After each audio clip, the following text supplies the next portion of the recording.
اعوذ باللہ من الشیطان الرجیم بسم اللہ الرحمن الرحیم رب اشرح لی صدری ویسر لی امری واحلل عقدۃ من لسانی یفقہوا قولی رب یسر ولا تعسر وتمم بالخیر آمین یا رب العالمین۔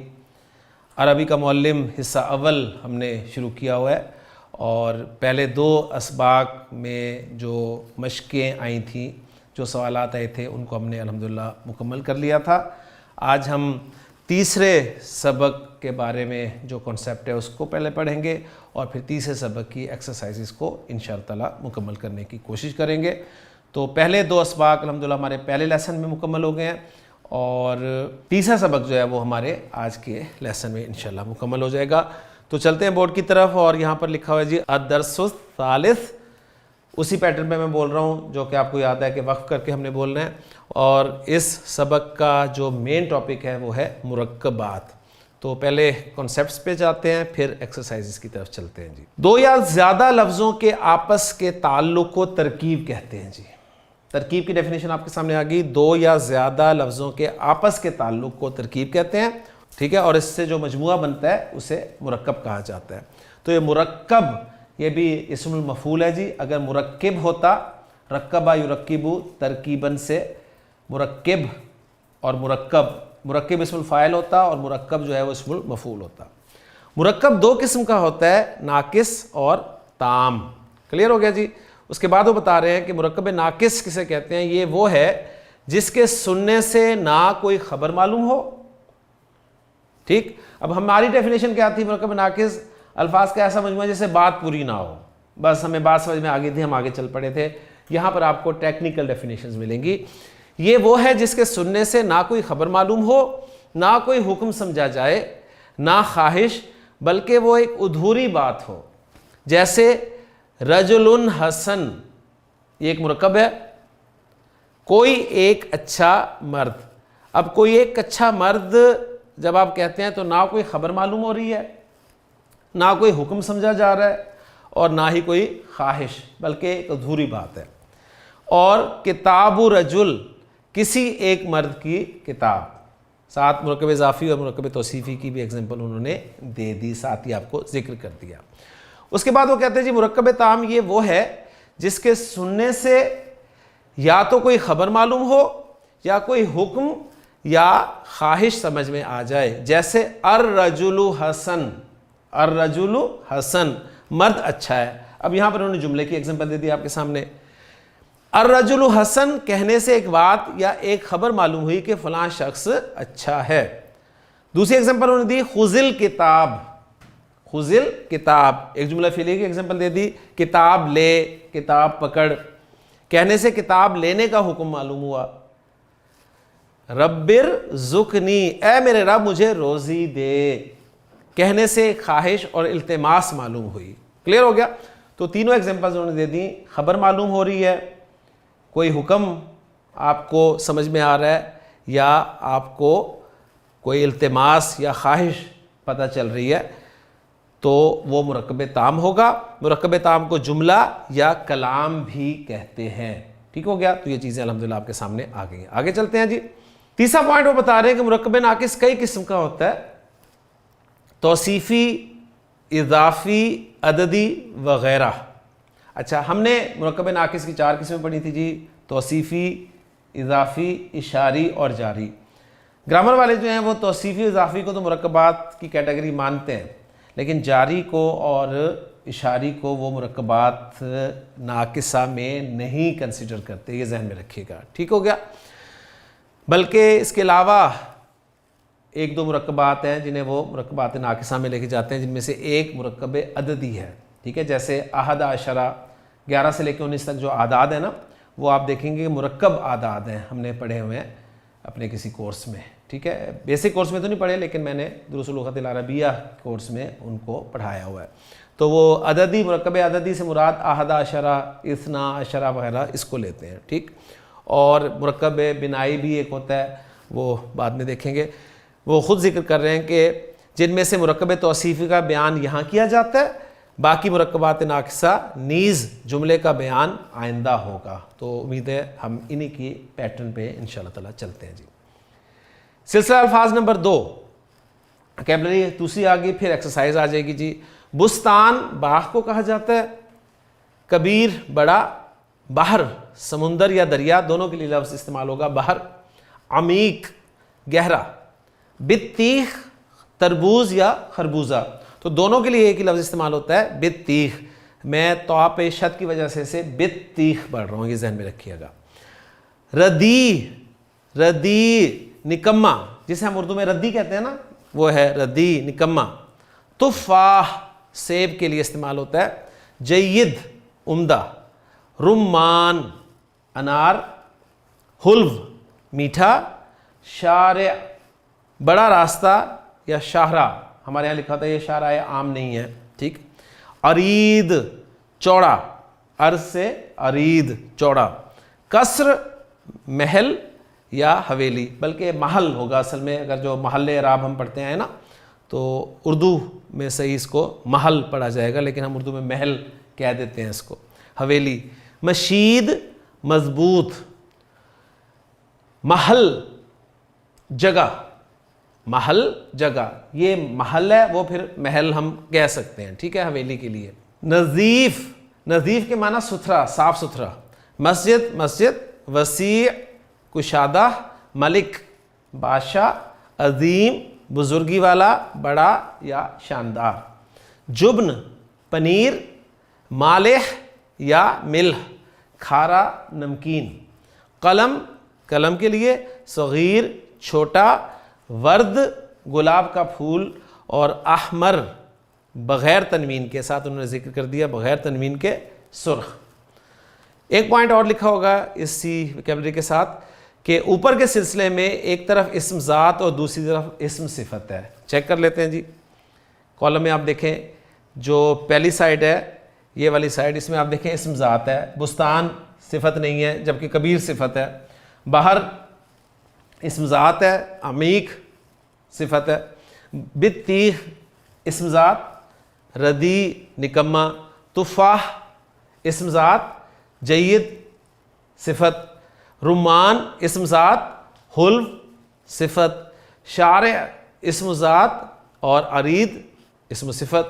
قصر اسم ذات اور مشید صفت. تو اسی طرح یہاں بھی آپ دیکھیں محل نظیف. مسجد وسیع. ملک عظیم. جبن مالح یا ملح. قلم صغیر. ورد احمر. تو اگلی بات وہ کر رہے ہیں ہم دونوں کو جوڑ کر بہت سے مرکب توصیفی تیار کر سکتے ہو.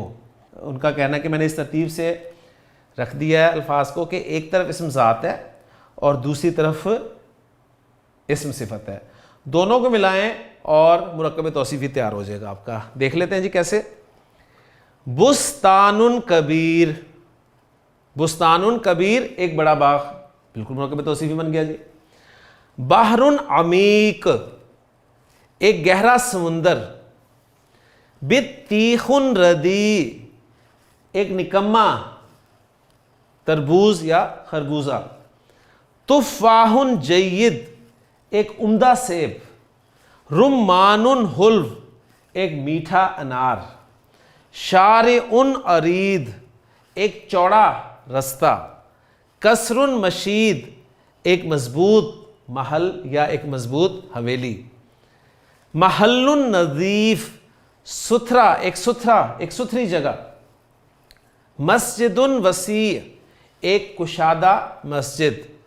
ملک عظیم بڑا بادشاہ بزرگی والا بادشاہ شاندار بادشاہ.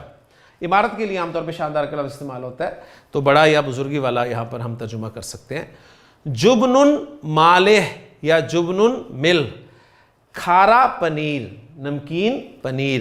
قلم صغیر ایک چھوٹا قلم. ٹھیک ہے, اب جبن مالح کا ترجمہ ہم کہیں گے کچھ نمکین پنیر, کیونکہ نکرہ کے ساتھ ترجمہ کریں نا. اور ورد احمر ایک سرخ گلاب کا پھول. تو احمر کے معنی سرخ کے ہوتے ہیں اور ورد کہتے ہیں گلاب کے پھول کو. تو ہر گلاب کا پھول سرخ نہیں ہوتا یہ آپ کو پتہ ہے, اس لیے یہاں پر ہم ترجمہ کریں گے ایک سرخ گلاب کا پھول. تو الحمدللہ دونوں کالمز کو سامنے ہم نے رکھا تو مرکب توصیفی بے شمار بن گئے الحمدللہ جی۔ مرکب توصیفی کہتے کسے ہیں؟ اب اس کے بارے میں بتا رہے ہیں کہ جس مرکب میں دوسرا لفظ پہلے کی صفت بتائے وہ مرکب توصیفی ہے جی۔ دوسرا لفظ پہلے کی صفت بتا رہا ہے تو وہ مرکب توصیفی ہے۔ جیسے رجل صالح، کوئی ایک مرد نیک، کوئی ایک مرد نیک، کوئی ایک مرد نیک، یعنی انہوں نے اس کا لفظی ترجمہ رکھا ہے رجل کوئی ایک مرد اور صالح نیک۔ اس مثال میں لفظ صالح لفظ رجل کی نیکی کی صفت بتاتا ہے۔ اچھا اب اس کو ترجمہ ہم کریں گے کوئی ایک نیک مرد، کلیئر ہو گیا، لیکن انہوں نے لفظی ترجمہ بالکل اسی پیٹرن پہ رکھا ہوا ہے، آگے بتا دیں گے انشاءاللہ تعالی۔ مرکب توصیفی میں پہلا جز اسم ذات، جاندار اور بے جان چیزوں کی ذات کا نام ہوتا ہے، اور دوسرا اسم صفت۔ دیکھو اوپر کی مثال میں رجل اسم ذات ہے اور صالح اسم صفت، بالکل ٹھیک ہے جی۔ مرکب توصیفی میں پہلے جز کو موصوف اور دوسرے کو صفت کہتے ہیں، چنانچہ اوپر کی مثال میں رجل موصوف ہے اور صالح صفت ہے۔ اگلا پوائنٹ ہے موصوف نکرہ ہو تو صفت بھی نکرہ ہوگی، اوکے، ورنہ معرفہ، جیسے رجل صالح، اس میں دونوں جز نکرہ ہیں۔ الرجل الصالح دونوں جز معرفہ ہیں۔ آٹھواں پوائنٹ ہے جو اعرابی حالت موصوف کی ہوگی وہی صفت کی ہوگی۔ اب یہ یہاں پر دیا ہوا ہے نشان، یعنی اعراب کے بارے میں انہوں نے لازماً لکھا ہوگا کہ اسے ہم آگے پڑھیں گے، بہرحال انہوں نے پوائنٹ کلیئر کر دیا۔ نواں پوائنٹ ہے مرکب توصیفی اور دیگر مرکبات ناقصہ ہمیشہ جملے کا جز ہوا کرتے ہیں، کیونکہ وہ خود جملہ نہیں ہوتے اس لیے وہ جملے کا جز ہوا کرتے ہیں۔ اب مشق دے دی تو اب آپ کے سامنے دیکھیں پیٹرن آ گیا ہوگا کہ ہم نے مرکب توصیفی کب پڑھا تھا؟ ہم نے مرکب توصیفی اس وقت پڑھا تھا جب ہم نے اسم کے چاروں پہلو یعنی جنس، عدد، وسعت اور اعراب کو کور کر لیا تھا۔ اس کے بعد پھر ہم نے مرکبات ناقصہ پڑھنے شروع کیے اور یعنی مرکب پڑھنا شروع کیا، اس میں مرکب تام کو پہلے پڑھ لیا، جبکہ 2010 کے کورس میں نے مرکبات ناقصہ کو پہلے پڑھایا تھا۔ تو مرکب ناقص جب ہم نے پڑھا تو اس میں پھر ہم نے مرکب توصیفی پڑھا تھا۔ اس وقت تک چونکہ ہمیں اعراب کا بھی پتہ چل چکا تھا، جنس کا بھی پتہ چل چکا تھا، عدد کا بھی پتہ چل چکا تھا اور وسعت کا بھی پتہ چل چکا تھا، لہٰذا ہمارے لیے مرکب توصیفی مشکل سے نہیں بنا، آسانی سے بن گیا تھا۔ ابھی صرف انہوں نے آپ کو اسم کا ایک پہلو پڑھا دیا نکرہ معرفہ، اور ساتھ ہی مرکب توصیفی بنانا سکھا دیا ہے، ٹھیک ہے۔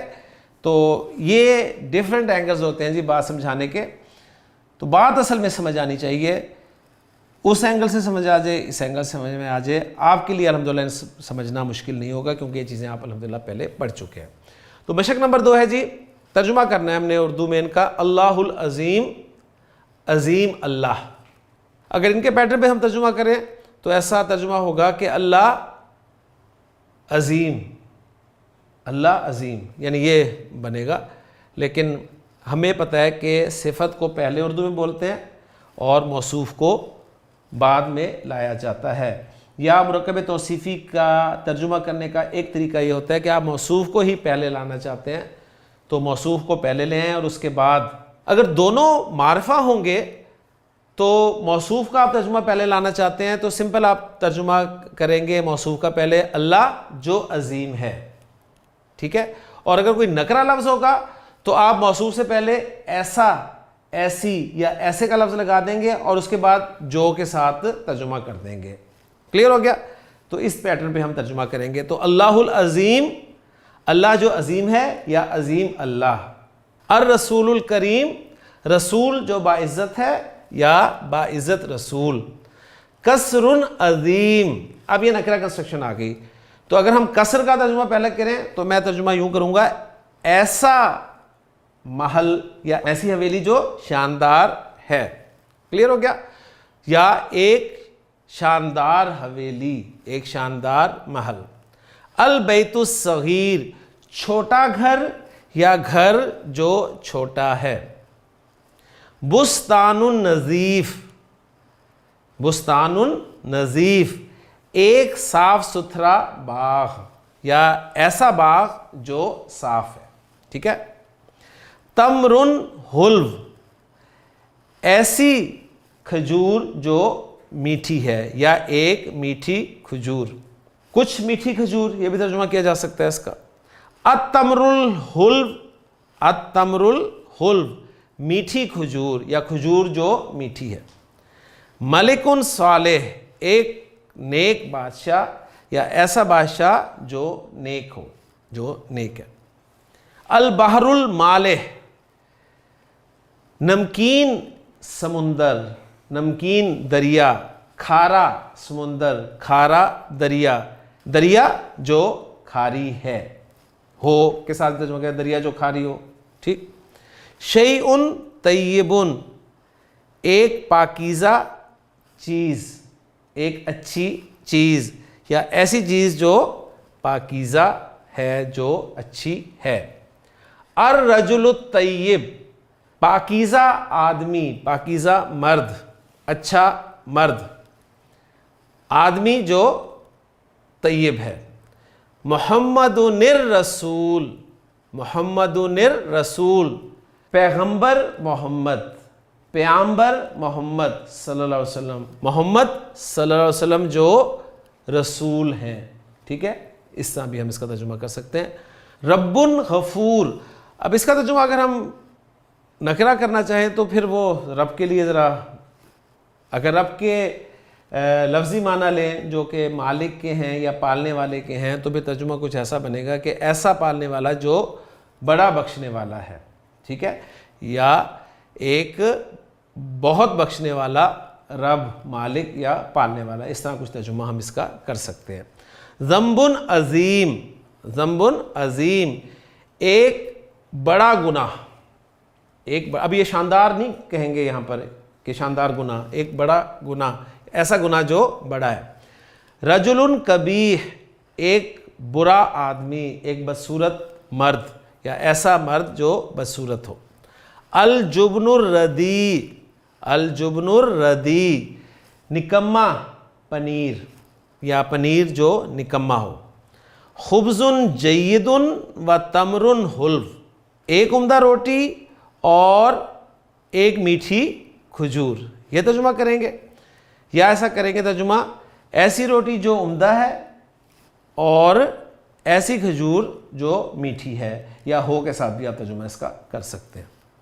تفاح احمر، ایسا سیب جو سرخ ہے یا ایک سرخ سیب۔ الرجل الصالح والملک الکریم، نیک آدمی اور باعزت بادشاہ، ٹھیک ہے، یا آدمی جو نیک ہے اور بادشاہ جو باعزت ہے۔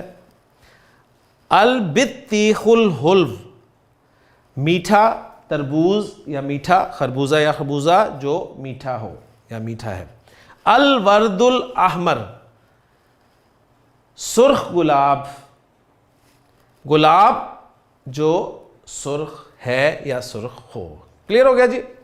اب عربی میں ترجمہ کریں۔ اب یہاں پر دیکھیں انہوں نے وہی پیٹرن اختیار کیا ہے کہ صفت کو پہلے رکھا ہے اور موصوف کو بعد میں رکھا ہے، ٹھیک ہے، تو اسی پیٹرن پہ ہم ان کا ترجمہ بھی کریں گے، لیکن میں نے آپ کے سامنے وہ رکھ دیا کہ مرکب توصیفی کا ترجمہ ایسے بھی کیا جا سکتا ہے۔ مضبوط مکان، ہاں جی، کیا ترجمہ ہوگا اس کا عربی میں؟ اس کا عربی میں ترجمہ ہوگا بیتن۔ اب چونکہ ایک کوئی کچھ نہیں لگا ہوا لہٰذا ہم ال کے ساتھ اسے پروناؤنس کریں گے، البیت المشید، البیت المشید۔ چھوٹا گھر، البیت الصغیر، البیت الصغیر۔ بدصورت مرد، الرجل القبیح، الرجل القبیح۔ چوڑا راستہ، الشارع العریض۔ میٹھا دودھ، اللبن الحلو، اللبن الحلو۔ شاندار محل، القصر العظیم۔ آسان سبق، الدرس السہل، الدرس السہل۔ ایک میٹھا پھل، اب ایک آ گیا لہٰذا میں اسے نکرہ لاؤں گا، ثمر حلو، ثمر حلو۔ چھوٹی جگہ، جگہ محل، ٹھیک ہے، تو المحل الصغیر، المحل الصغیر۔ عمدہ گھوڑا، الفرس الجید۔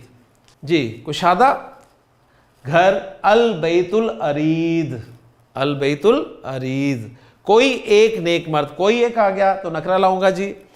رجل صالح, ایک خوبصورت پھول.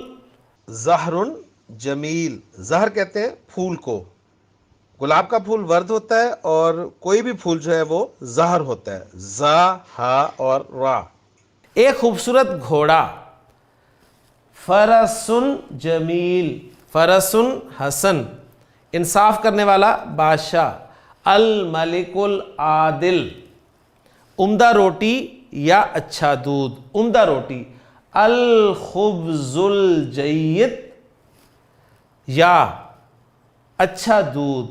او, الگ الگ پڑھنا ہوں, او اللبن الطیب, پھر ملا کر میں پڑھوں گا الخبز الجید او اللبن الطیب. ایک نیک لڑکا اور ایک بدکار لڑکا. ولد صالح و ولد فاسق. آخری کنسٹرکشن ہے جی, بڑی مسجد اور ایک چھوٹا باغ. تو ایک مرکب توصیفی معرفہ اور ایک نکرہ. بڑی مسجد المسجد الکبیر, المسجد الکبیر. و الگ پڑھ رہا ہوں تو المسجد الکبیر پہ میں رک رہا ہوں. و اور ایک چھوٹا باغ. بستان صغیر, تو ملا کر پڑھوں گا تو آخری پر صرف میں وقف کروں گا, تو یوں کہوں گا المسجد الکبیر و بستان صغیر. تو الحمدللہ جی ہمارا دوسرا لیسن جس میں سبق نمبر 3 ہم نے کور کیا ہے, اور سبق نمبر 3 میں مرکب توصیفی کے بارے میں آپ کو بتایا گیا, اور آپ کے سامنے الحمدللہ چیزیں آ رہی ہیں, وہ جو پڑھی ہوئی ہیں صرف آپ نے اس کی اپلیکیشن دیکھنی ہے.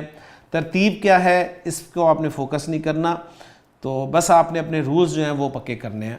تو الحمدللہ ہمارے 2 اسباق مکمل ہو گئے جی.